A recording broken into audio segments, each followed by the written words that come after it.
श्रीमद भागवतामध्ये एक असा उल्लेख येतो ज्याला कपिल गीता म्हणून संबोधन केलेलं आहे की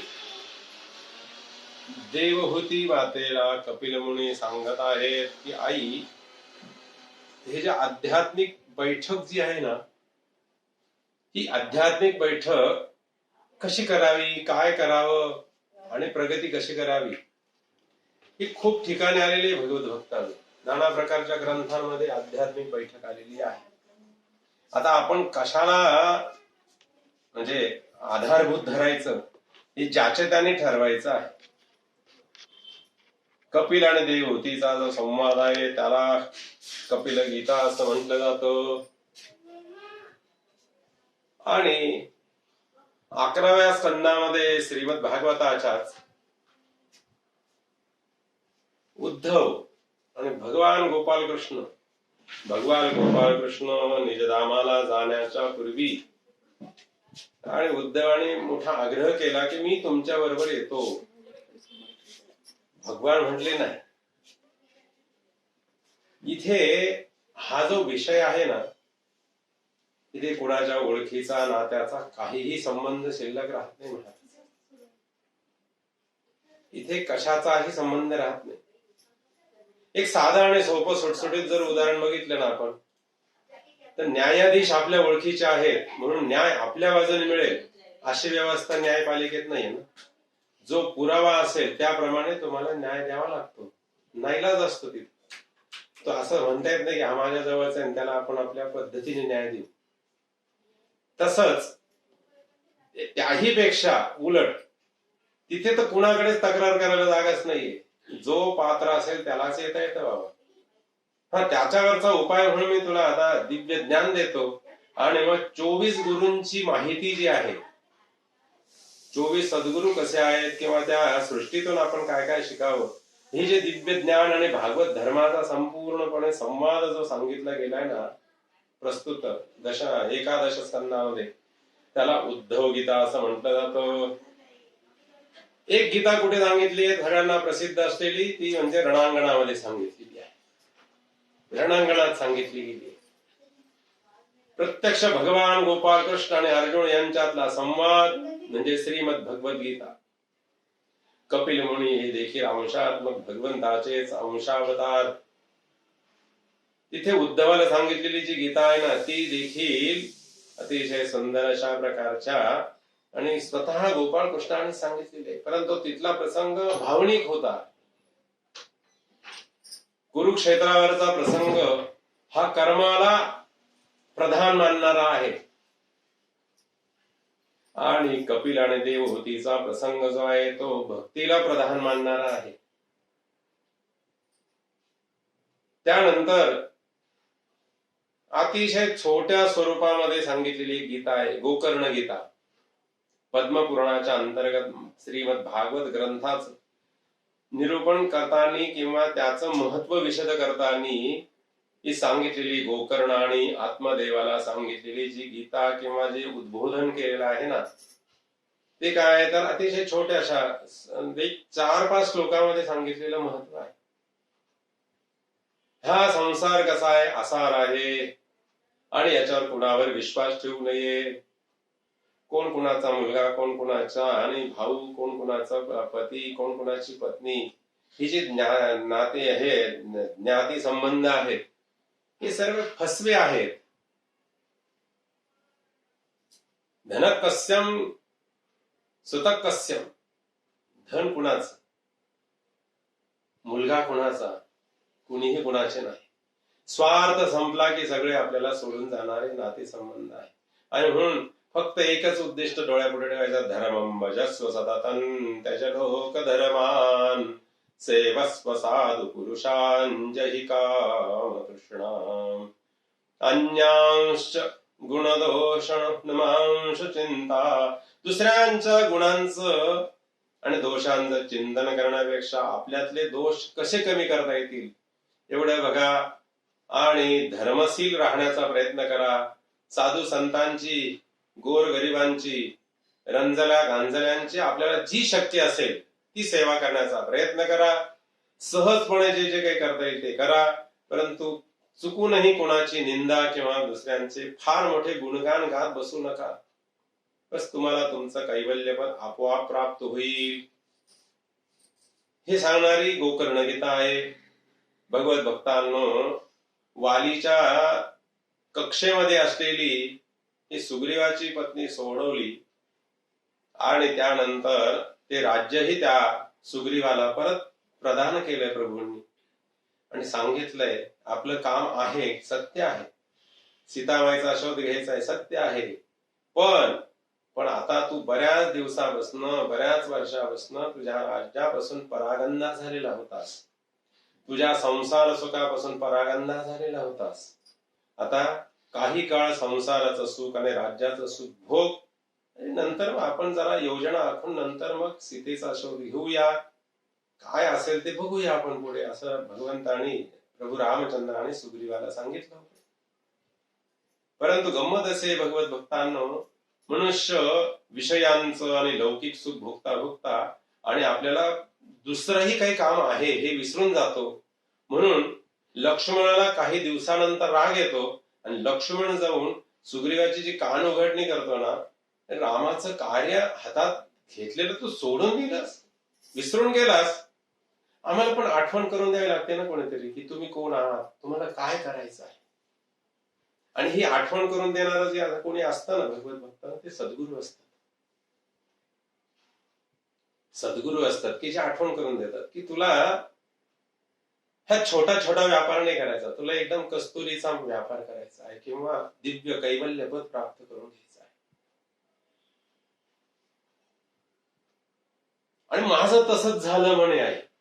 ज्याप्रमाणे तो सुग्रीव त्या राज्याचा अनुभव घेण्यासाठी आणि काय झालं तर गर्क झाला, तसं माझं झालंय. पयपित्वा मातस्तव पद सपदी यात सहचरई. मी काय केलं आई, बालपणी आईचं स्तनपान करून बाळ खेळायला जातं आणि विसरूनच जातं की आपल्याला आई आहे, आईमुळे आपण मोठं झालं. तसं माझं झालं. मी आणि छोट्या मोठ्या लोकांच्या मध्ये वाद विवाद चर्चा करणे, लहानपणी थोडंसं खेळणं वागडणं, नंतर विद्वत झाल्यानंतर विद्वानांच्या सभेमध्ये बसून चर्चा करणे इत्यादी कामं करत बसलो, खेळण्यासाठी निघून गेलो. परंतु हे सगळं करून मला मनाला शांतता काही मिळाली नाही. कुठेही शांतता नाहीये भगवत भक्तांना. काहीही करा जीवनामध्ये शांतताच नाही. धन मिळाल्यावर आपण सुखी होऊ असं जे आपल्याला धन जोपर्यंत मिळत नाही ना तोपर्यंतच वाटत असतं की आपल्याला धन मिळालं की आपण सुखी होऊ. आपल्या लक्षात येतं अरे आपलं 10 रुपयात भागत होता, आता 1000 रुपये असले तरी भागत नाहीये आपलं. का? आपलं क्षितिजाकडे पाहणं चाललंय बरं. कारण आपल्याकडे जसा पैसा आणि जसच्या आपल्या विषयांच्या इच्छा पूर्ण होतात तसतशा त्या विषयांच्या आणि आपल्या अपेक्षांचं जे काही ना वलय हे विस्तृत होत जातं. विस्तृत थांबणं नाहीये त्याला. या क्षितिजाला अंत नाही. आपण जितकं जितकं चालत जाऊ ना तितकं तितकं ते क्षितिज पुढे पुढे पुढे आपल्या कधी कवेत येतच नाही ते क्षितिज. तसं माझं झालं आणि कुठेच विश्रांती नाही. त्रिकोण धुंडाळलं तरीही विश्रांती नाही.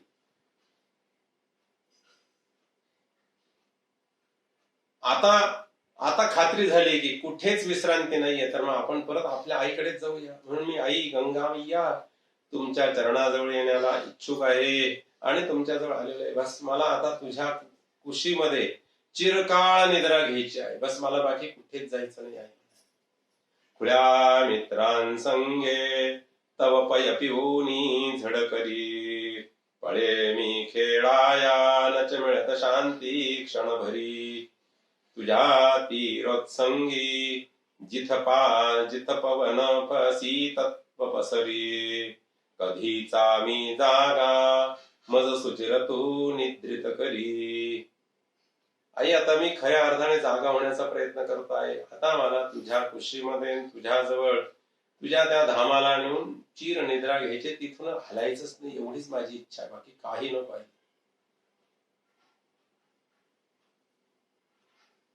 एकच विनंती आहे आई, तू खूप सुंदर आहेस, समृद्ध आहेस. कारण सुरुवातच त्यांनी समृद्धम ह्या शब्दाने केलेली आहे. गंगेच्या आणि त्या लहरींचं वर्णन करत आहे. आणि नुसतं समृद्ध नाहीये, तर संपूर्ण ह्या जगातल्या भूमातेचं सौंदर्य आणि समृद्धता तुझ्यामध्ये भरलेली आहे म्हणे आई. बस. तर हे जे तुझं आहे ना वर्णन, किंवा तुझं जे स्वरूप आहे, तुझं जे रूप आहे, तुझ्याजवळ जे नाना प्रकारचे विविध प्रकारचे अलंकार आहेत ना, त्या अलंकाराच्या सहाय्याने तुम्हाला घट्ट बांधून ठेव.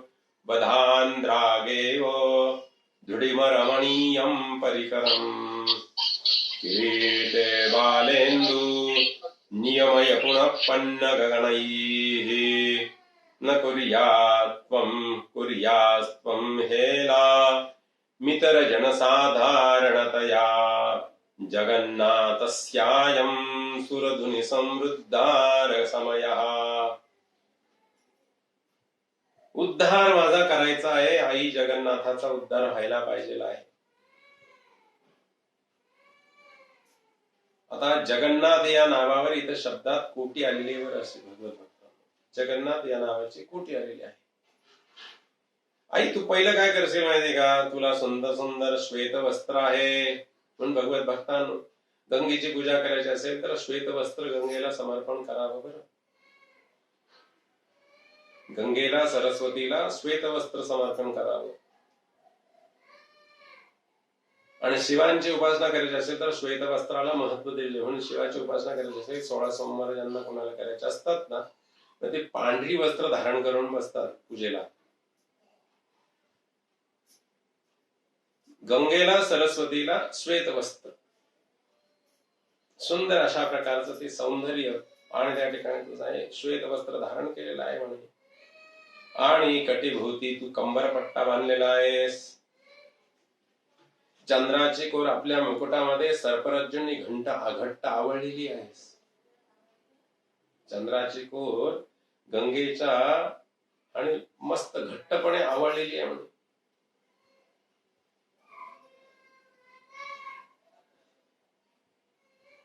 मला कोणीतरी अलबद्या गलबद्या समजून तू आता दूर लोटू नको. जसं हे सगळे तू घट्ट आवळ, कंबरपट्टा आहे किंवा मुकुटामध्ये चंद्राची कोर सर्परज्जूने घट्ट आवळले, तसा ह्या जगन्नाथाला सुद्धा कुठेतरी आवळून घट्ट धरून ठेव की आई तू.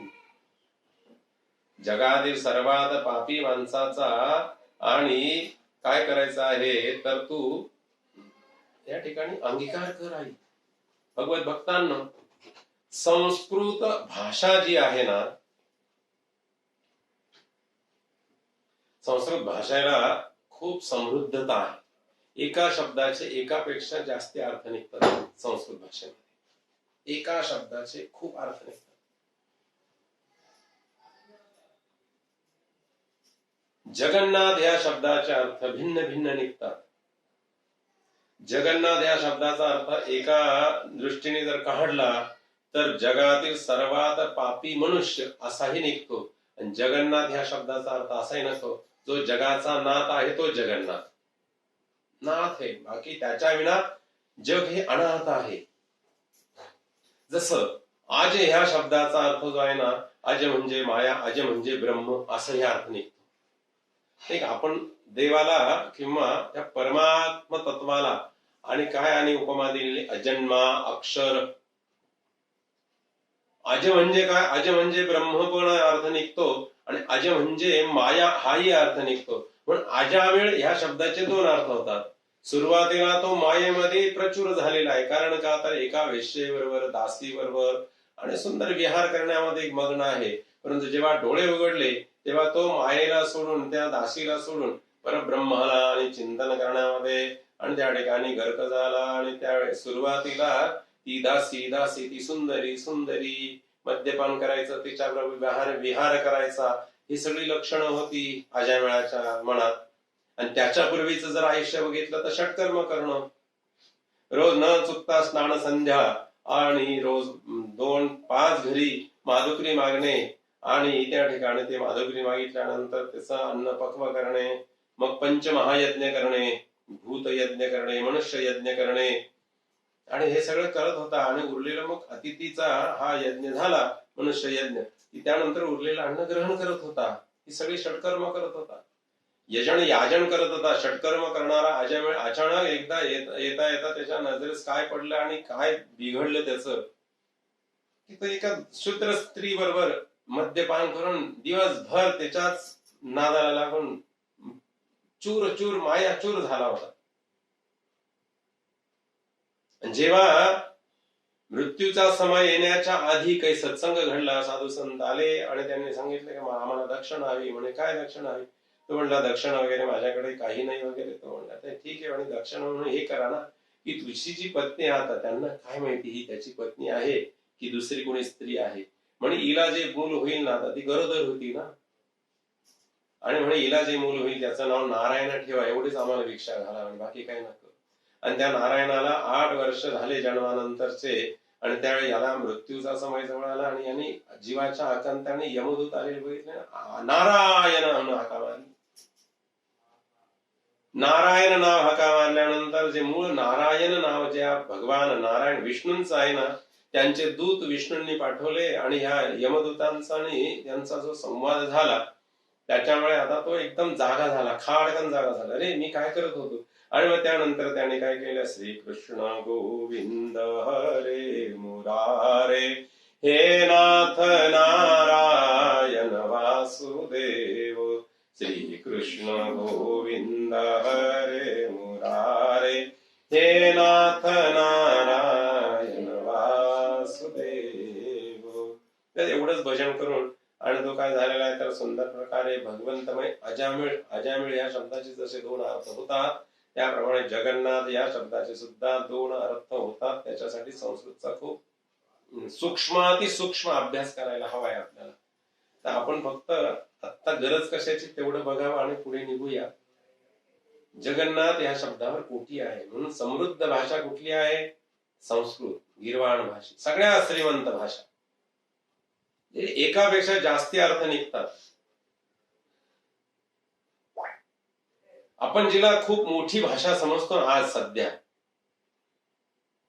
ती मोठी असू देत, परंतु संस्कृत पेक्षा मोठी अजिबात नाही. कुठली मोठी भाषा आहे आता? इंग्लिश. ज्याला इंग्लिश फ्लुएंटली येतं त्याला आपण खूप म्हणजे ब्रिलियंट वगैरे म्हणतो. इंग्लिश असावंच, पण ज्याचं संस्कृत उत्तम दर्जाचं असेल ना त्याला इंग्लिश सहज येऊ शकते प्रयत्न केला. ज्याला इंग्लिश येतं त्याला संस्कृत आणि संस्कृतचे जे बारकावे आहेत ते समजतीलच असं नाहीये ना. तर जगन्नाथ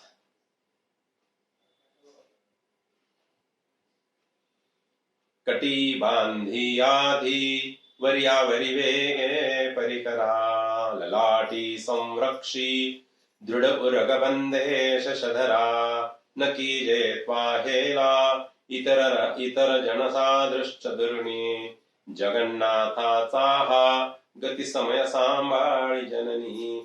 बस ह्या जगन्नाथाचा म्हणजे पापी जगन्नाथाचा हा अनाथ आहे जगापासून.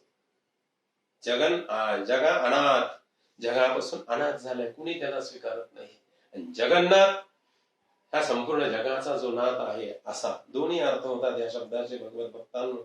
आज ह्या जगन्नाथाचा मोक्ष होण्याची वेळ आलेली आहे. म्हणून आई तू काय करशील, तुझा जो सुंदर वस्त्र आहे की नाही, श्वेत वस्त्र, त्या श्वेत वस्त्रावर जो कंबरपट्टा बांधलेला आहे आणि त्यानंतर या वेणीमध्ये आणि तू काय केलंय तर सुंदर अशा प्रकारची नागांची दोरी बनवली आणि त्या नागाच्या दोरीतून चंद्रकर पक्की घट्ट बांधून ठेवली आहे. त्याप्रमाणे असा कुठेतरी आणि मलाही बांधून ठेव की तुझ्या जवळ आहे, म्हणजे माझा उद्धार होण्याचा रस्ता मोकळा होईल. आहे झणी घे बांधवणी परिकर तुझा सुंदर कटी, एवढी एक इच्छा आहे आई, बस बाकी काही लागत नाही मला आता दुसरं. मला आता कुठे जायची इच्छा नाही राहिली आई. खूप हिंडून झालं, खूप धुंडाळलं त्रिभुवन, खूप धुंडाळलं. भगवत भक्तांनो, ज्यावेळेस सामान्य जीव सुद्धा सगळं करून आणि त्याला विचारावं, साधारण 65-70च्या पुढे गेलेल्या मनुष्याला किंवा त्या स्त्रीला विचारावं कसं वाटतं आता प्रपंचाच्या बद्दल, अभिप्राय काय आपला, सुखी आहात ना आपण. त्या व्यक्तीच्या मुखातून सामान्यपणे 10 जण जर आपण असे निवडले ना 70च्या पुढे गेलेले, त्यांना विचारलं कसं काय अनुभव काय तुम्हाला लग्नाचा म्हणजे जीवनाचा जगण्याचा, तर त्याचा एकही म्हणणार नाही मी खूप आनंदी आहे म्हणेल का? आम्ही 50शीलाच म्हणून राहिलो, 50-55लाच म्हणून राहिलो. संपलं रे बाबा, लवकर आवरलं तर बरं होईल. एकदा पोरा बाळांचे लग्न झाले आणि आपले डोळे मिटले तरी चालतील. का घाई आहे आम्हाला एवढी? का असं वाटतं आम्हाला अजून कुठे देवाचा साक्षात्कार झाला? असं वाटतं आपल्याला की देवाचा साक्षात्कार होस तर थांबू म्हणून. कारण आपल्याला पूर्ण माहिती आहे देवाचा साक्षात्कार होण्यासाठी ज्या गोष्टी लागतात त्या आपल्याच्याने होणं. का असं वाटतं आम्हाला? का वाटतं माहितीये? तर आमचं मन आहे ना परत परत त्या विषयांमध्ये गुंतत चाललेलं आहे, बाकी काही नाही दुसरं. आपण काय म्हणतो, एकदा मुलांचे लग्न झाले की मोकळी झाली. आणि ती माऊली पण म्हणते, तो नारायण स्वरूप असलेला त्या माऊलीचा जो पतिराज आहे तो पण म्हणतो, एकदा मुलांचे लग्न केले का मी मोकळा झालो. मोकळा काही होत नसतो आणि त्याच्यावर चर्चा करण्यासाठी आपल्याजवळ वेळच नाही एवढा की मग काय कसं मोकळं होणार. आता काही काही मुलं म्हणतात की बरं मी सुखात येतं का तुम्हाला दुःखात घालते? तू तू म्हणते ना संसारात सुख नाहीये, मग का मला दुःखात घालते सांग आई. काही काही मुलं असतात हुशार विद्वान की ज्यांना काहीतरी जाणीव झालेली असते, परंतु ही जाणीव सुद्धा चिरकाळ टिकणारी असली पाहिजे. जसं स्मशान वैराग्य आहे ना, किंवा एखाद्या गोष्ट बघितली त्या क्षणापुरत आपल्याला असं वाटणं, ही इतकी सोपी गोष्ट नाही महाराज. अख्ख्या जगाला सगळेजण ओरडून सांगत असतात, कधी माहितीये का? काय म्हणतात? वधूवरयो शुभम भवतु सुमुहूर्त सावधान. दोघांना सांगतात सावधान. सावध एकच झाला फक्त जगात आतापर्यंत, परत दुसरा नाही झाला कोणी सावध. सावधान म्हटल्यानंतर मंडपातून जे पळाले बस परत पाहायचंच नाही म्हणे. आता कोणी कोणी शोध लावला माहितीये का की ज्या स्त्रीवर अन्याय केला समर्थांनी, ती जिची लग्नाला उभी होती तिच्यावर अन्याय झाला म्हणे. काय लोक शोध लावतील माहिती नाही, काय अन्याय झाला कसा झाला. भलते स्त्रियांचा आणि त्या ठिकाणी कळवळ आलेले लोक असतात बिचारे, कशावर कशाचा शोध लावतील माहिती नाही. जाऊ दे, खूप वेगळा विषय आहे हा. तर आपण इकडे महत्वाचं बघू की जगन्नाथ पंडित म्हणतात की सगळं जग धुंडाळलंय आई मी, कुठे सुख मिळालं नाही. आणि आता पूर्ण खात्री आहे फक्त सुख म्हणजे ज्याला काय म्हणतात ना ते फक्त तुझ्या चरणांची सेवा, तुझा त्या ठिकाणी ध्यान धारणा, दर्शन स्पर्शन पूजन अर्चन आणि हा देहच दान करायचा तुझ्या चरणावर. याच्याशिवाय दुसरं कुठेही सुख नाही याची मला खात्री पटली सगळं हिंडून आल्यानंतर. आणि ह्या भगवती गंगा मैयाची जर कोणी ध्यान धारणा केली ना तर त्याला आणि मोक्षपद प्राप्त झाल्याशिवाय राहणार नाही. भगवंताची जी मूर्ती आहेत ना, म्हणजे ऋषी मुनींनी कल्पिलेली किंवा कुठली मूर्ती असू द्या, दत्तात्रयांची मूर्ती ह्या तिचं जे ध्यान आहे त्या ध्यानाचे जे श्लोक आहेत त्या श्लोकांचा अर्थ काय होतो आणि त्या श्लोकातले जे आयुध धारण केलेले आहेत त्याचा अर्थ काय होतो याचा विचार करावा. किंवा भगवान विष्णूंचं एक सर्वसामान्य आणि सर्वश्रुत असलेलं ध्यान आहे. काय? शांताकारं भुजगशयनं पद्मनाभं सुरेशं विश्वाधारं गगनसदृशं मेघवर्णं शुभांगं लक्ष्मीकान्तं कमलनयनं योगिभिर्ध्यानगम्यं वंदे विष्णुं भवभयहरं सर्वलोकैकनाथं. आम्हाला काय प्रॉब्लेम आहे हो? आपण का स्थिर बसू शकत नाही आमच्या एका जागेवर? काय प्रॉब्लेम आहे आपल्याला? आपल्याकडे रज आणि तमगुणाचा प्रादुर्भाव जास्ती आहे म्हणून आपण एका जागेवर शांतपणे बसू शकत नाही. म्हणजे बसलो तरी ना विनाकारण काही नाही सुचलं ना तरी आपल्याला खाजव जरी आलेले नसले तरी उगाच कानाला काय हात लावायचा, कानच काय खाजवायचा, उगाच तोंडावरच हात काय फिरवून घ्यायचा, डोक्यावरच हात काय फिरवून घ्यायचा, नाही काही तर मांडीलाच हात आपला चाळाचाळे करायचे. अगदी काही नाही ना अंगावरचे जे वस्त्र असतील ना तुम्ही ते 2 तास बसायचं ठरवलं ना असे हे गुंडाळी करायची परत उघडायची, गुंडाळी करायची परत उघडायची, गुंडाळी करायची परत उघडायची. चित्त एकाग्र होतच नाही आमचं. शांत बसूच शकत नाही आम्ही. आम्हाला बसता येत नाही का? मन चंचल आहे आमचं, मन चंचल आहे. भगवान विष्णू या चंचल मनाला तर ताब्यात ठेवतातच ठेवतात, परंतु तीन तीन गोष्टी चंचल त्यांनी आपल्या कवेत ठेवल्या. एक साधा साप नको हो, साधी पाल किंवा ज्याला कॉकरोच म्हणतो ना, झुरळ, नुसतं घरात आलं की आपले ते झुरळ 15 फुटावर असतं, पण आपण इकडे उठणठण झुरळ आलं, झुरळ आलं, झुरळ आलं. पाल आली, पाल आली, पाल आली, अंगावर येते की काय. आणि सापाचं केसासारखं पिल्लू असेल तरी आपण दरदरून घाम फुटतो आपल्याला. सापाच पिल्लू निघाला, सापाच पिल्लू निघाला. मोठा भुजंग आल्यावर काय होईल?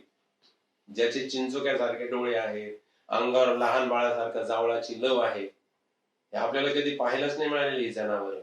पाहिले ना तर आपण राहणारच नाही, नुसतं पाहताच घाम फुटेल. भगवान अशा भुजंगावर झोपतात शांतपणे. भुजग शयनम. लक्ष्मी, ह्या लक्ष्मीबाईंच्या साठी किती जणांची त्रेधात्री पडून राहिली. जो तो पळतो पळतो पळतो, तिच्या मागे पळ, तिच्या मागे पळ. ते म्हटले तू पाय चुरते तर चूर, मला झोपायचंय, मला काही घेणं नाही देणं नाही तुझ्याशी. आणि उदक जे आहे पाण्यात, क्षीरसागरात भगवान राहतात. तीन तीन चंचल वस्तू ताब्यात ठेवल्या, कवेत आहेत आणि सहज झोपू शकतात. शांताकारम भुजगशयनम, शांत आहे, झोपलेले आहे, निद्रित अवस्थेत आहे. लक्ष्मीचे पती आहेत. हे ध्यान, ध्यान. आम्ही विष्णूंची पूजा करत असेल तर एवढी शांतता आमच्या मागे असेल. लक्ष्मी आली काय गेली काय त्याचा विचार करायचा नाही. आपला पुरुषार्थ आपण करत राहायचा. लक्ष्मी येत राहील, जात राहील, तिचे काम ती करत राहील, आपले कार्यभाग पुढे पुढे चालत राहील. आणि लक्ष्मी काही टिकणार गोष्ट नाही हे आपल्या पहिले लक्षात पाहिजे. आम्ही फक्त शांत राहायला, आमचा पुरुषार्थ, आमचं कर्तृत्व सिद्ध करायला हवंय. आम्ही एक एक देवांची ध्यान धारणा किंवा देवांची जी लक्षणं आहेत ती सांगायला गेलो तर आपलं कथा अर्धवट राहील भगवत भक्तांना. तर काय आहे गंगेचं स्वरूप, काय आहे? आतापर्यंत गंगेचं स्वरूप जे आहे ना, किंवा गंगा काय तिची स्तुती गाऊन नाही, पण सगुण स्वरूप कसं असू शकेल गंगेचं? जगन्नाथाने तिचं दर्शन घेतलेलं आहे आणि त्यांनी काय म्हटलेलं आहे? शरच्चंद्र श्वेताम शशिश कलशुभ्रांक मुकुटाम करे कुंभाम भोजे वरभय निरासौ न ददतीं सुधाधाराकाराभरण वसना शुभ्रमकरा तिदान्त्वां ये ध्यायन्तु दयति न तेषां परिभवः. तिची तनु जी आहे ना, श्वेत चंद्र जसा असतो ना, पांढरा शुभ्र शांत शीतल शरदचंद्र, आणि तो सुद्धा चंद्र कुठला घेतला निवडलाय उपमा द्यायला? शरदचंद्र म्हणजे शरद ऋतूतला पौर्णिमेचा चंद्र जेवढा शांत असतो तेवढी शांत अशा प्रकारचे सगुण रूपाची मूर्ती भगवती गंगा मैयाची आहे. देहकांती कशी आहे? चंद्रकलेने झगझगणारा मुकुट तिच्या मस्तकावर आहे गंगा मैयाच्या. आणि तिने आपल्या हातामध्ये काय धारण केलेलं आहे तर कमंडलू आहे, कमल आहे. कुंभ आणि कमल दान करण्यासाठी तिचा हात असा वरद हस्त आहे. अभयाचंही दान आणि ज्ञानाचं, संपत्तीचं हेही दान. ती दोन हाताने, 4 हात आहेत तिला, 2 हाताने तिने अभय दिलेलं आहे. एक अभयदान, एक दिव्य ज्ञानाचं दान. आणि एका हातात कमळ आहे, एका हातात कमंडलू आहे. अशा 4 वस्तू धारण करणारे अमृत धारेप्रमाणे झुळझुळीत शुभ्र वस्त्र भरणाने आवृत्त शुभ्र मगरीवर बसलेली आहे. मगरीवर बसलेली आहे म्हणजे षड्रिपू जे आहेत या षड्रिपूंना आपलं वाहन केलेलं आहे गंगा मैया. षड्रिपूंना आपल्यावर आरूढ नाही होऊ दिले. काम क्रोध मद मत्सर इत्यादी जे षड्रिपू आहेत ना, कामादी, या सगळ्यांवर ती आरूढ झालेली आहे. आपल्या ताब्यात एक कवेत आहेत तिच्या. आणि असा जो ध्यान करतो ना, असा जो ध्यान करतो त्या गंगा मैयाचं, मला जर या जगात शांती हवी असेल तर पहिले षड्रिपूंवर आम्ही पराभव नाही तर विजय मिळवायला पाहिजे. त्यांना पराभूत करायला हवं. षड्रिपूंना आमच्या आम्हाला बाहेर कुणीच शत्रू नाहीये, कुणीही शत्रू नाहीये. आमचे शत्रू आमच्यातच बसलेले आहेत. आम्हाला एखाद्याबद्दल घृणा निर्माण झाली, द्वेष मत्सर निर्माण झाला की कारण नसताना तो व्यक्ती समोर आला की आमचं रक्त सळसळतं. आम्हाला त्याच्यावर प्रेम करता आलं पाहिजे, प्रेमाने जिंकता आलं पाहिजे. भगवत भक्तांना भगवंत त्यालाच प्रसन्न होतात की जो सगळ्या जगाला प्रेमाने जिंकतो. भगवंताने विनाकारण काही द्रौपदीला आणि हे सगळं दिलेलं नाहीये दान. इतके लाखो साड्या आणि वस्त्र जे दिले, वस्त्रानं रूप धारण केले ना द्रौपदीसाठी भगवंताने, ती दयेची आणि क्षमेची मूर्ती आहे द्रौपदी. का तर तिचे 5 मुलं युद्धानंतर सुद्धा अश्वत्थामाने मारलं तर ती म्हणती त्याला सोडा, दया करा त्याच्यावर, मारू नका त्याला. आम्हाला जमेल का होय असं वागायला? जमणारच नाही आम्हाला. कारण त्याच्यासाठी खूप पुण्य लागेल आणि खूप सहनशीलता, तितिक्षा लागेल आमच्या जवळ एवढी येण्यासाठी, तर ते जमेल आम्हाला. अवघड आहे ही गोष्ट, सोपी नाहीये वाटते तितकी. शुभ्र मगरीवर बसलेली आणि अशा मूर्तीचं जो ध्यान करतो ना, तनुचंद्रश्वेतां कुटिः विराजे शशिकला, धरी चारी हाती वर अभय कुंभानि कमला, असे जी आरूढा धवल वसना श्वेतमकरे, अशा तू ते ध्याती परिभव कधी त्या सनवरी. जो कोणी असं गंगेचं ध्यान करतो ना, त्याचा जगात कधीही पराभव होत नाही. पराभव नाही होत. समाजात जगताना सुद्धा शत्रू सुद्धा दिलदार आहे म्हणलं की त्याच्याबद्दल सुद्धा आमच्या मनात आदर निर्माण झाला पाहिजे. आदर निर्माण झाला पाहिजे.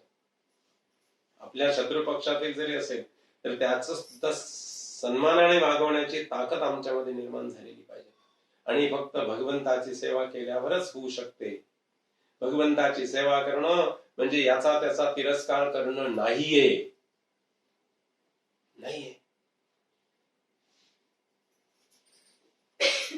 भगवत भक्तांना आपल्या मनात शंका निर्माण होईल की म्हणजे ब्राह्मण लोकांचा तिरस्कार का करतात? तिरस्कार नाही करत हो, ते प्रोटोकॉल पाळतात त्यांचा. आता सध्याच्या परिस्थितीमध्ये कोणीच कोणाला नाव ठेवत नाही ना. तुम्हाला शिवू नको म्हणल्यावर ठेवतं नाव कोणी? आम्ही डॉक्टरकडे गेलो, आमच्या खूप ओळखीचे डॉक्टर आहेत आणि ते ऑपरेशन थिएटर मध्ये काम करतात त्यांचं, आणि आपण खूप ओळखीचे डॉक्टर आहेत. तिथं काय लिहिलेलं असतं डॉक्टरच्या म्हणजे दवाखान्यामध्ये, शांतता पाळा आणि कुणीही डॉक्टरांना डिस्टर्ब करायचं नाही. तो प्रोटोकॉल आहे ना त्यांचा. आमचे न्यायाधीश आमचे नातेवाईक आहेत आणि म्हणून आम्ही कोर्टात जाऊन मोठ्याने आरडाओरडा करून हो पाहुणे म्हणता येईल का आम्हाला? तिथं शंका नाही व्यक्त करत ना आपण की तुम्ही असं का आम्हाला वागवता. मग सत्वगुणाची उपासना करणारा सोहळ्यातला आणि शुचिरभूतपणे वागणारा जो साधक असतो ब्राह्मण, तो म्हणतो की कृपा करून मला शिवू नका, मी सोहळ्यात आहे. तिथेच का आम्हाला वाईट वाटतं? का वाईट वाटतं? का मी विशाल दृष्टिकोन करून बघू शकत नाही की खरंच ते गुरुजी ना सोहळ्यात आहेत बरं, आपण नको शिवायला. काय मिळणार आहे आपल्याला त्यांना सोहळ्यात? आम्ही तिथला प्रोटोकॉल नाही पाळत आणि त्याच्यावर विनाकारण टीका करत बसतो. हे ब्राह्मण आहे ना असे तसे मनोबली केली, अमुक तमुक केलं. फार विचित्र प्रकार आहे सगळा आपला भगवत.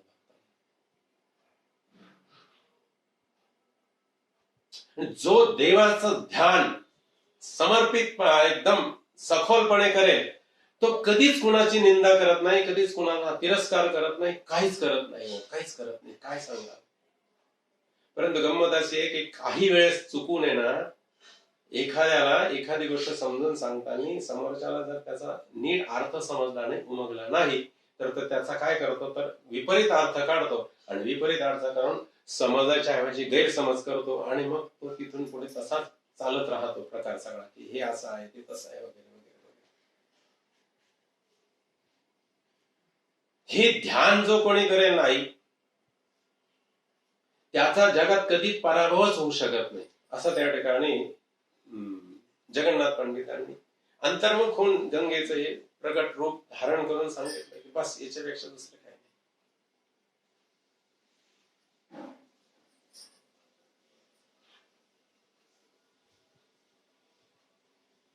आणि त्यानंतर तिचं एक लौकिक अजून एक वर्णन सांगितलेलं आहे, तू कशी आहेस आई. स्वर्गात गेलेली गंगा भगवत भक्तांनो, शंतनू राजा सुद्धा आदल्या जन्मामध्ये खूप पुण्य करून स्वर्गाचा अधिकारी बनला आणि गंगा तर स्वर्गात होतीच होती. आणि त्या गंगेचं काय झालेलं आहे तर एक वाऱ्याची झुळूक यावी, गंगेच्या अंगावरचा पदर खाली पडावा, थोडासा ढळावा आणि त्या साधक असलेल्या शंतनूच्या पूर्वजन्मामध्ये गंगेवर त्याची नजर पडली, गंगेची त्याच्यावर नजर पडली आणि त्या स्मित हास्याने आणि दोघही घायाळ झाले. घायाळ झाल्यानंतर त्यांना शाप प्राप्त झाला की तुम्ही दोघेही भूमीवर परत जा. तोच पुढे शंतनू म्हणून प्रगट झाला आणि त्याची पत्नी ही गंगा मैया झाली. पण ती येतानी ह्या अष्टवसूंना जो शाप प्राप्त झाला होता ना, त्या अष्टवसूंनी गंगेचा आणि त्या ठिकाणी शरणागत झालेले गंगेला म्हणे आम्हाला शाप प्राप्त झाले, आम्हाला पण आता भूमीवर आणि ह्या भूतलावर जाऊन आणि काय होणार आहे तर जन्म घ्यावा लागणार आहे. तर आमची एक विनंती आहे, म्हणे काय तुझ्या पोटी आम्ही जन्माला येऊ आणि तू आमचा उद्धार करण्याचा मार्ग मोकळा कर. असं त्या अष्टवसूंच्या पैकी सगळ्यांनी विनंती केली. ते म्हणे गंगेने तेही मान्य केलं. किती उदार आहे गंगा. ठीक आहे, खाली येते आणि गंगा म्हणून आणि शंतनू म्हणून दोघे पती पत्नी म्हणून विहार करतात. दोघांमध्ये ठरतं काय ठरतं की मी जे काय करेल त्याला विरोध तू करायचा नाही, कारण तू माझ्या प्रेम केलंस की नाही. म्हणजे हो.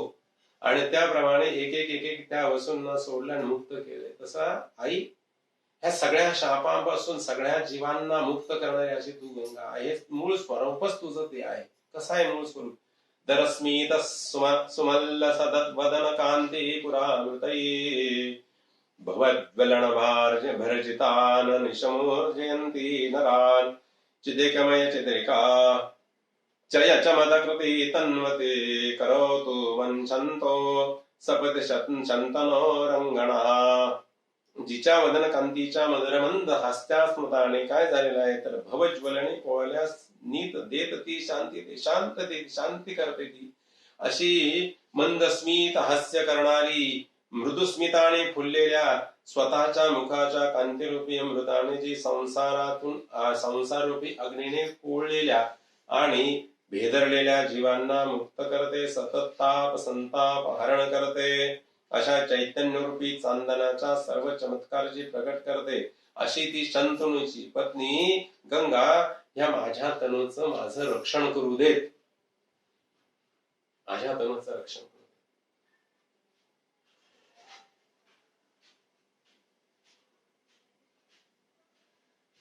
एक वसू राहिले होते फक्त मुक्त झाले, बाकी सगळे गेले होते. आणि त्याला त्यावेळेस धरलं शंतनू, तू असं काय करते. आणि त्यावेळेस गंगा गुप्त झाली. म्हणजे मग संपलं आपलं. काय ठरलं होतं, काय कॉन्ट्रॅक्ट होतं आपलं मॅरेज कॉन्ट्रॅक्ट मध्ये, की मला विरोध केला की मी तुला सोडून जाणार. आता मी राहू शकत नाही तुला. मी शब्द दिला ह्या अष्टवसूंपैकी. म्हणजे ह्या मुलाचा संगोपन कसं करावं, काय करावं. त्या मुलाला तिथंच सोडलं. तो मुलगा रडायला लागला. ती म्हणते तू ज्या ज्यावेळेस माझं स्मरण करशील त्यावेळेस मी तुझ्याकडे आणि तुझं सगळं दुःख निवारण करेल, तू काळजी करू नको. आणि म्हणून भीष्म जननी हे मुनिवर कन्ये शंकराचार्यांनी वर्णन केलं. भीष्माचार्यांची ती जननी आहे. ती अशी जी आहे की ज्या ज्या वेळेस धर्माचं आचरण करण्यातच ज्यांचं अख्खं जीवन गेलं, त्या देवव्रत आणि पुढे भीष्माचार्य हे ज्यांचं नामकरण पडलं, प्रसिद्ध झालं, त्यांनी सगळं धर्माचं आचरण करताना केल्यानंतर सुद्धा ज्या ज्या वेळेस अशांती प्राप्त झाली ना, त्या त्यावेळेस त्याने गंगेचं चिंतन केलं, स्मरण केलं. आई हे दुःख आहे, काय करू. त्या त्यावेळेस त्या गंगेने त्यांचं सांत्वन करून योग्य तो मार्गदर्शन केलेलं त्यांना की तू असं असं करायला हवायच. बस अशी जी तू आहेस त्याप्रमाणे आणि तू ह्या जगन्नाथाचं आणि जगन्नाथाबरोबर जे जे कोणी तुझं आणि स्तवन करतील, जे जे कोणी तुझ्या जवळ येतील, तुझं दर्शन घेतील, तुझे पूजन करतील, तुझी सेवा करतील ना, त्या सगळ्यांचं दुःख हरण करशील नाही तू. नक्की करशील काय तू.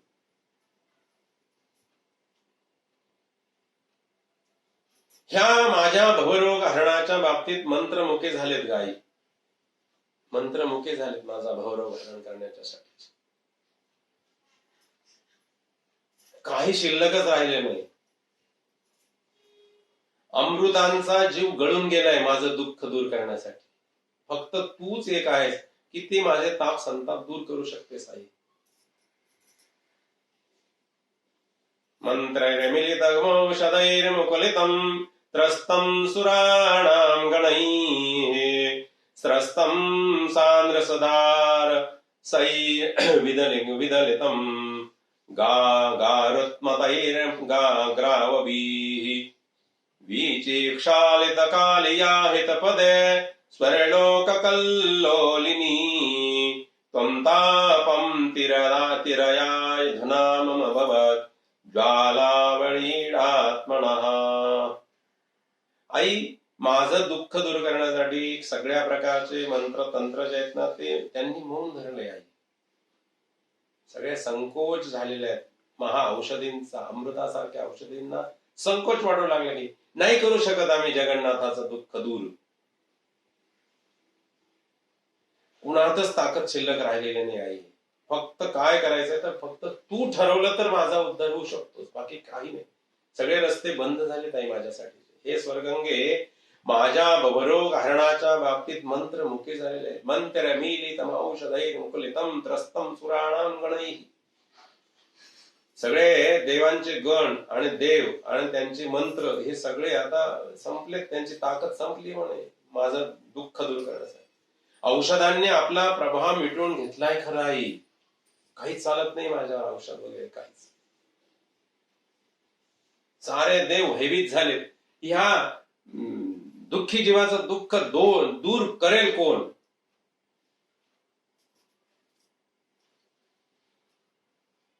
आई, ज्याप्रमाणे कालियाचा जो शत्रू आहे ना त्याचा शत्रू कोण होता? प्रत्यक्ष भगवान विष्णू नारायण होते. आणि त्यांनी चेंडू खेळण्याचं नाट्य केलं सवंगड्यांबरोबर आणि कालियाच्या डोहामध्ये उडी मारली आणि त्याच्यावर नाच केला. कालियाला विचारलं तू असं का करतोस? कालियाच्या ज्या नागपत्न्या होत्या ना त्या नागपत्न्यांनी सांगितलं की म्हणे आमचं आहे होता आम्हाला परत द्या. कृष्ण म्हणले मी त्याला मारणारच नाहीये. काय गंमत आहे. तोंडातून रक्ताच्या धारा बाहेर पडतायत. विष फेकलं त्याने आधी, विष संपलं, नंतर रक्त पडायला लागलं, जीव व्याकुळ झाला. आता कधीही गलित गात्र होऊन नष्ट होईल हा. म्हणून त्या सगळ्या स्त्रियांनी नागाच्या सांगितलं देवा असं करू नका हो, आमच्यावर कृपा करा, आम्हाला अभयदान द्या आणि आमच्या या पतिराजांचा जीव वाचवा. भगवान म्हटले मी वाचवणारच आहे, मारणार नाहीच त्याला. म्हणून मग काय, काही नाही, ह्या पदमुद्रा ज्या आहेत ना त्याच्या मस्तकावर उठतायत. आता त्याला सांगितलं तू इथं का राहतोस? तर मला भीती आहे. कोणाची? गरुडाची. गरुडाची का भीती आहे तर ती वेगळी कथा आहे भगवत भक्तांना. आणि ह्या गंगा दशहराच्या निमित्ताने खरं तर मागच्या वर्षी आपण लॉकडाऊन मध्ये ह्या कोरोनामुळे बरंच काही गमावलं पण बरंच काही कमवलं पण बरं का. आपण एक काय कमवलं माहितीये का? आम्हाला शिस्तबद्ध जगण्याची एक शिकवण प्रत्येकाला नकळत मिळाली. दुसऱ्या कोणी जर सांगितलं असताना असं नका करू तसं नका करू तर आम्हाला कदाचित त्या संप्रदायानुसार आहे ना कदाचित राग आला असता की हे नाही करायचं, काय करायचं त्याचं कशाला ऐकायचं. पण इथे निमूटपणे सगळे गरीब श्रीमंत ज्ञानी अज्ञानी सगळे निमूटपणे ते नियम पाळायला लागलेत. आता हे फायदा झाला कोरोनावर. कुठल्याही गोष्टी त्यांना जसं वाईट गोष्ट असेल तशी चांगली पण गोष्ट नेहमी चांगलं बघावं. कोरोनामुळे भगवद्गीता पण झाली आणि भगवद्गीता झाल्यानंतर ह्या वर्षीचं गंगा दशहराचं मागच्या वर्षी तर काही करता आलं नाही गंगा दशहराची पोथी, परंतु ह्या वर्षी मनाने ठरवलं की करूया. आणि मला ऑनलाईन 2-3 जणांचे फोन पण आले की म्हणे गुरुजी गंगा दशहराची पोथी म्हणा गंगा महात्म्य झाली ऑनलाईन सांगितलं तुम्ही तर काय वेगळं. मी त्यांना विनोदाने म्हणलं मी सांगतो गंगा दशहरा काय हरकत नाही, पण तुम्ही रोज जे मंदिरात येता आणि काहीतरी दक्षिणा ठेवता, मला ऑनलाईन दक्षिणा कोण पाठवणार रोजच्या रोज? आणि शेवटच्या दिवशी तरी कोणी पाठवेल का नाही? आता ब्राह्मण म्हणल्यानंतर पैसे मागणं हा धर्मच आहे, काय करणार, तो स्वभाव धर्म आहे. मग सगळ्यांचे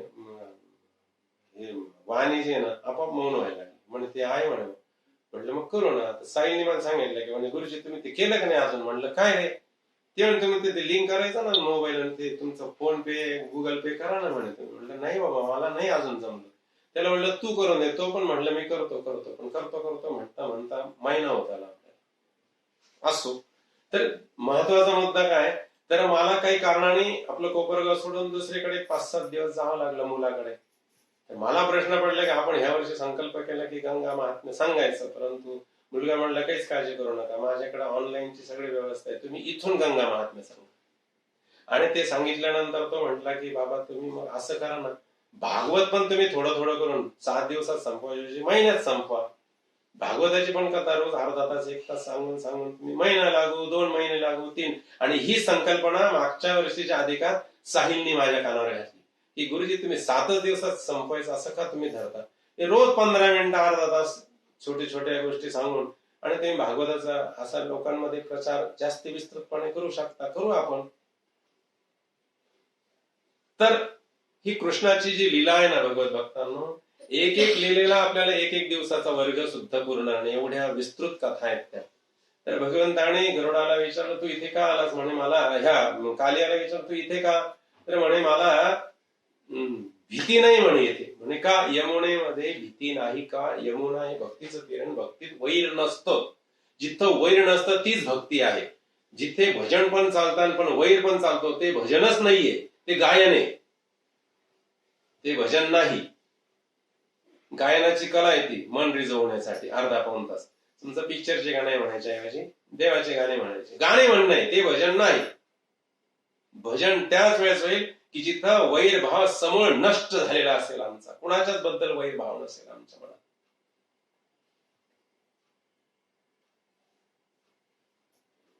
भजन हे त्याच वेळेस होतं भगवत भक्तांनो की बुरी आदत सुधार लो बस हो गया भजन. भजन त्याच्यासाठी आहे की वाईट वृत्ती जी असतील ना आमच्या मनातल्या त्या समूळ नष्ट झाल्या पाहिजे, तर भजन आहे. भजन म्हणजे 5 ओळीचा किंवा 5 कडव्यांचा अभंग पाठ करणे आणि तो गाऊन दाखवणे याला भजन म्हणत नाहीत. नाही, हे सगळं बंद झालंय माझ्यासाठी. सगळे देव कंटाळे, दय भीभीत झाले. कुठल्याही प्रकारच्या भवरोगावर असलेले मंत्र मुके झाले आहेत, औषधी कंटाळून गेल्यात माझ्यावर आणि मात्रा देऊन देऊन, पण माझा रोगच नष्ट होत नाही आहे.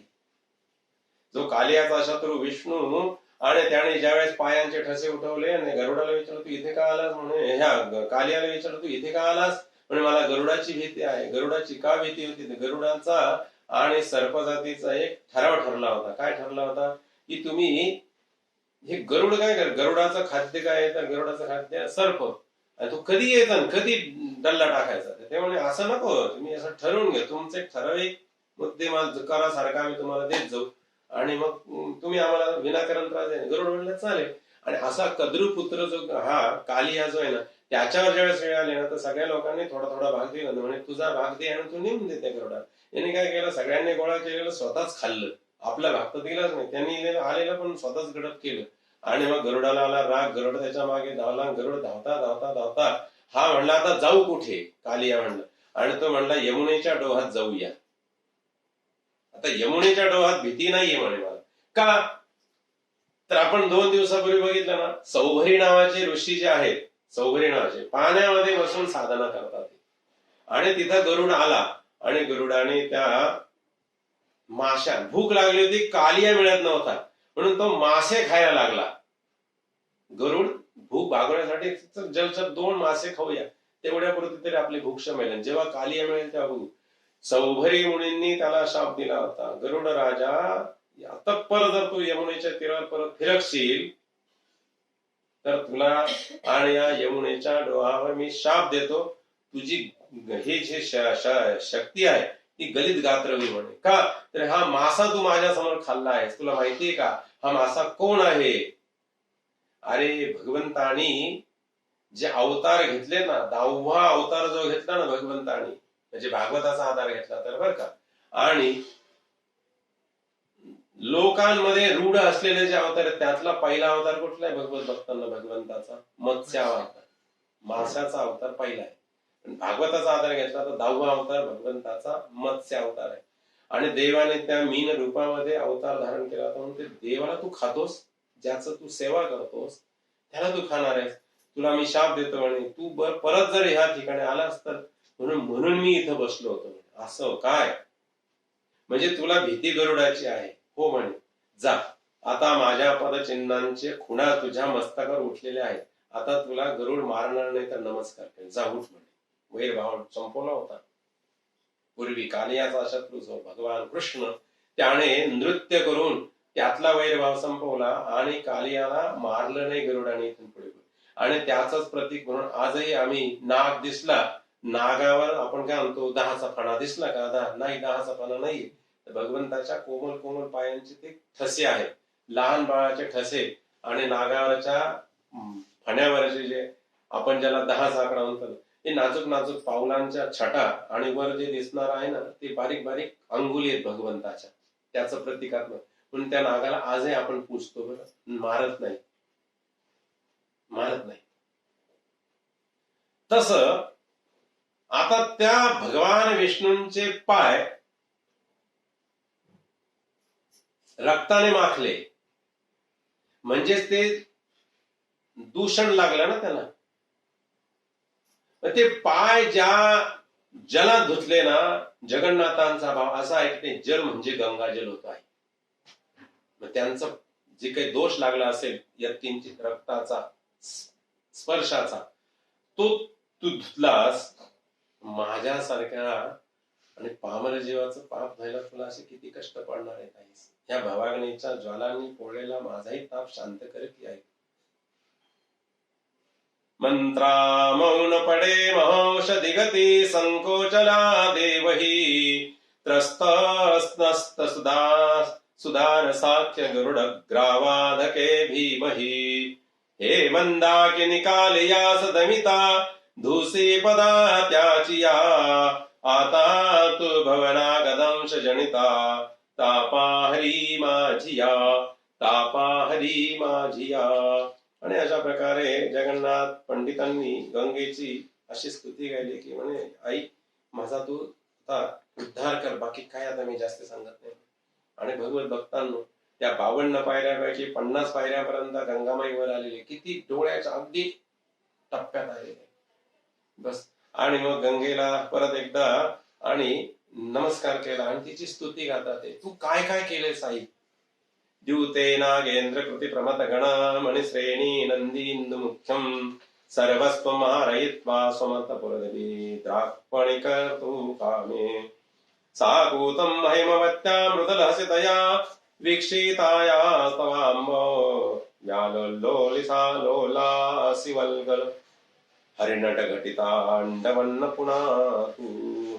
आई, शंकर पार्वती दीप खेळत असताना शंकरांचे हस्तिचर्म, प्रमथगण, रुद्राक्षमाळ, नंदी, चंद्र इत्यादी सारे काही पार्वतीने जिंकून घेतले. मग भगवान शिवजी म्हटले, मी स्वतःलाच पणाला लावतो. अशी इच्छा भगवान शंकरांनी दर्शवलाच.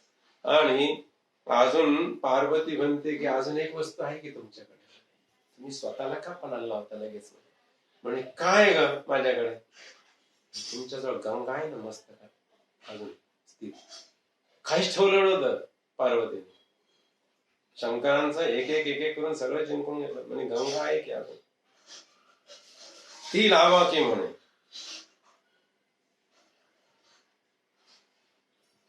आणि हे ऐकल्यानंतर जी चलबिचल झाली आणि जणू शिवानी तांडव नृत्य करण्याच्या आधी तू जणू त्यांच्या मस्तकावर तांडव नृत्य केलं. म्हणे, मी काय पणाला लावणारी वस्तू आहे का अशी बोलते पार्वती? म्हणे, मी काय तिचं बिघडवलंय? आणि संतापून आणि त्या लाटांचं जे थैमान घातलंच ना, आणि सगळा भगवान शिवांनाही क्रोध आला. भगवान शिवजी पण तिथून निघाले. म्हणजे हरलो मी, बस. म्हणजे गंगेला पणाला नाही लावू शकत. म्हणजे हरलो मी मान्य करतो, हरलो. आणि भगवान शिवजी तुझ्या त्या पार्वतीपासून निघून गेले आणि तू भगवान शिवांच्या समोर कशीच राहिलीस. माझा उद्धार कर, माझा उद्धार करशील का नाही आता? बस, मला त्याच्यापेक्षा जास्ती तुला काही सांगताच येत नाही. काही तुला एक सांगू का आई, तू कशी आहेस? अजूनही एकदा तुला सांगावं असं वाटतं काहीतरी.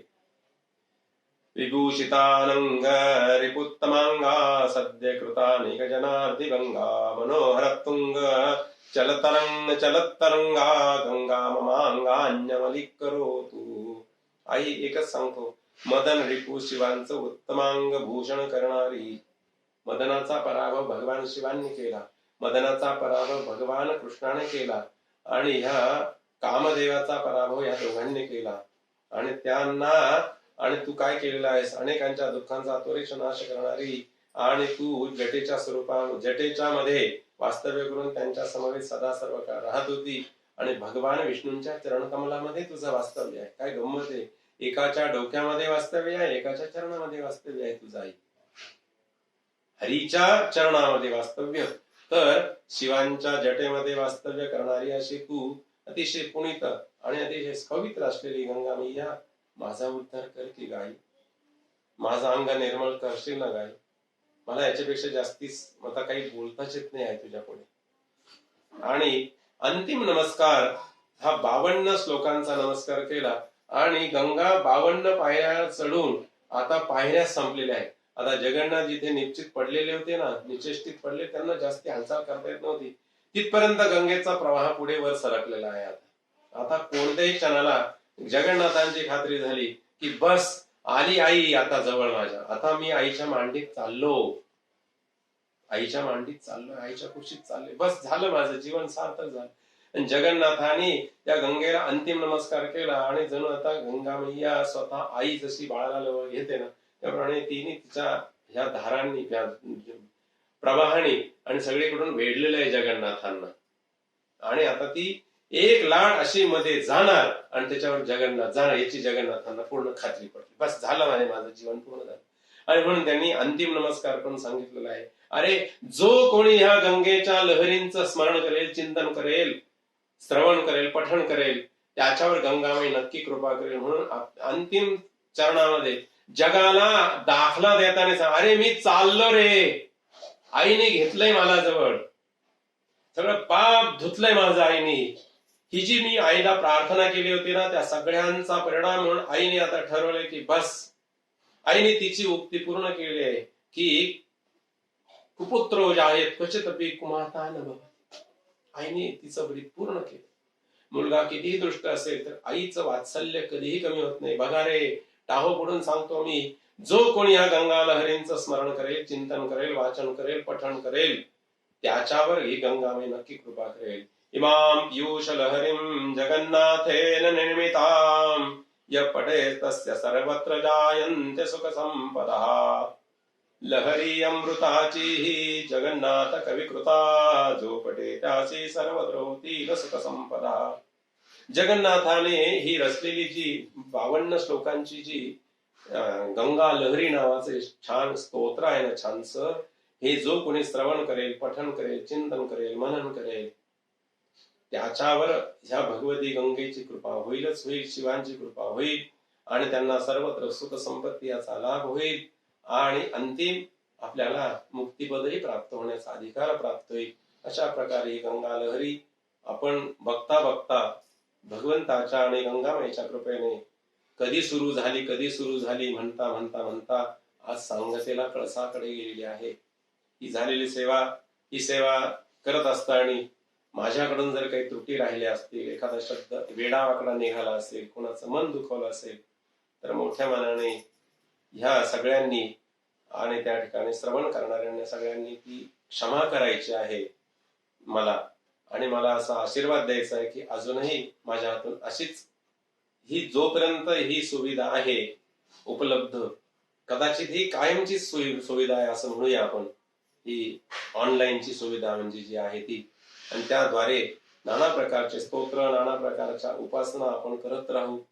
आपण सुरुवात रामरक्षणी केली या वर्षी आणि आता गंगा लहरी पर्यंत आलोय. गंगा लहरी पूर्ण झाल्यात भगवंताच्या कृपेने.